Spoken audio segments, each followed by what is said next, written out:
상인분들 그 전반적인 그 표정과 말씀을 들어보니까 좀 심드렁하시네요, 그죠? 네, 잘 모르신다고 하시는 경우도 좀 많아서, 예, 그래서 아까 그게 좀 이해가 됩니다. 없음이 좀 이해가 됩니다. 예, 화면을 보니까. 자, 근데 투표를 하시겠냐 이렇게 창원 시민들께 의향을 물어봤더니 83% 시민들께서 하신다고 그랬어요.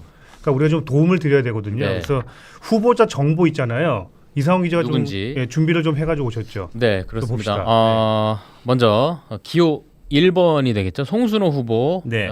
간단히 소개해드리면 전 민주당의 최고위원이었고요. 도당위원장도 했습니다. 합천이 고향이고 마산 시의원으로 시작을 했어요. 그 당시가 민주노동당 소속이었는데 이후에 2014년에 가장 이름을 알리게 됐었는데 홍준표 전 도지사 때 이 무상급식 중단하겠다고 해서 도민들하고 갈등이 좀 컸었잖아요. 그때 이 도지사를 주민소환 운동을 벌여보자 이렇게 네. 해서 이름을 많이 알렸었습니다. 그리고 네. 2017년에 민주당에 입당을 했는데 2024년 당시에 이재명 당대표가 지명직으로 민주당 최고위원으로 임명을 했습니다. 반면에 이제 국민의힘 강기훈 후보 같은 경우는 전 한국남동발전 사장을 지냈고요. 국회의원 2번을 했습니다. 2008년부터 국회의원을 도전을 했고 2008년, 16년, 19년에는 각각 이 민주당, 노동당 그리고 정의당, 또 정의당 여영구 후보까지 이렇게 3명의 패배를 했고 2번은 당선이 됐고 특이사항은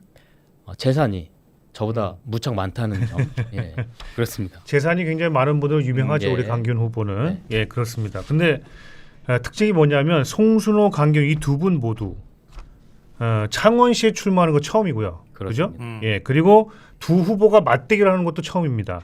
예, 두 번은 그럼 전혀 접점은 없는 것인가? 실제로 네. 없나요? 네, 뭐 시의원, 도의원도 그렇고요. 또 강기훈 후보 같은 경우는 2018년도에 네. 그 창원시장 도전 의사 있었는데 그때 공천을 못 받았었고요. 예, 또 송순호 후보는 8번째 선거고 강 후보 같은 경우는 9번째 선거인데 이 선거는 이렇게 많이 했습니다만 겹친 적이 없습니다. 왜냐하면 지역구가 달랐기 때문에. 네, 네. 특히 그렇고 송순호 후보 같은 경우는 내서에서 주민자치활동부터 많이 시작을 했고 강기훈 후보는 성산구를 중심으로 해서 활동을 많이 했습니다. 네, 송순호 후보는 주로 내서읍, 강기훈 후보는 성산구를 지역을 중심으로 활동해 오셨고, 자 그러면 권역별로 누가 얼마나 네. 더 지지를 했는가 이것도 굉장히 궁금하잖아요. 네, 세부적으로 그것까지 예. 좀 살펴볼 수가 있습니다. 자, 마산 합포구를 먼저 보면은 예. 지금 오차범위 내에서 지금 접전을 이게 벌이고 큰 차이가 있습니다. 없어요. 네네네. 예.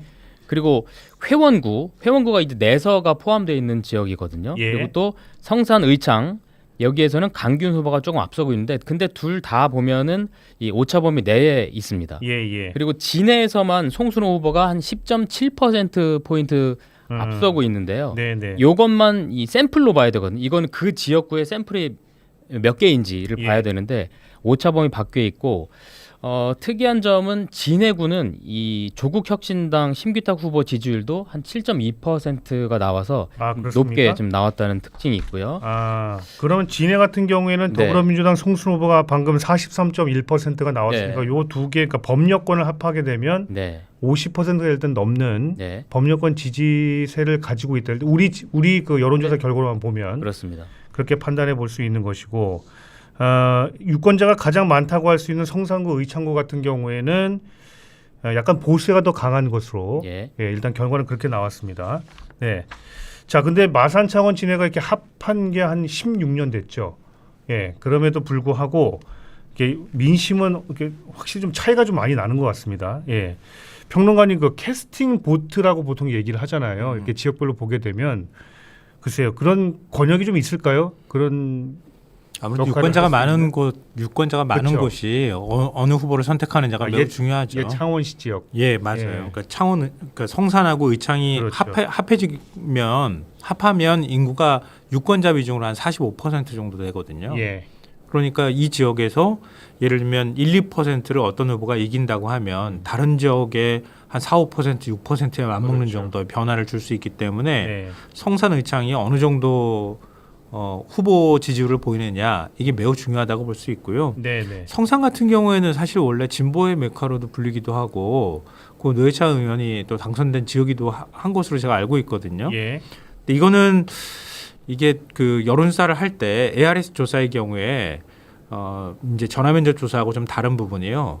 ARS 조사를 돌릴 때 한창 이제 직장인들이 일을 하고 있는 시간대 잘 표집이 안 될 수도 있어요. 네. 그러니까 상대적으로 진보 성향을 드러내고 있는 이제 그런 층들이 조금 포집이 덜 됐을 가능성을 한번 염두에 둘 필요도 있지 않을까 싶습니다. 이제 네. 그렇다 하더라도 그 층이 일부 안 들어왔다 하더라도 지금 정도의 지지율 격차가 나는 것은 네. 창원 의창 쪽에서 지금 그 강기훈 후보가 조금 강세를 보이는 건 맞는 것 같다 이렇게 분석을 하는 게 맞을 것 같습니다. 예. 그러니까 송순호 후보 입장에서는 이 지역을 어떻게 지지율을 끌어올리느냐가 매우 중요하다고 볼 수 있겠죠. 네, 네. 저는 진해하고 성산이 캐스팅 보트가 될 것 같은데요. 진해와 성산이? 이유가 왜 그러냐면 예. 진해 같은 경우는 투표율은 기본적으로 좀 5개 구 중에 제일 낮거든요.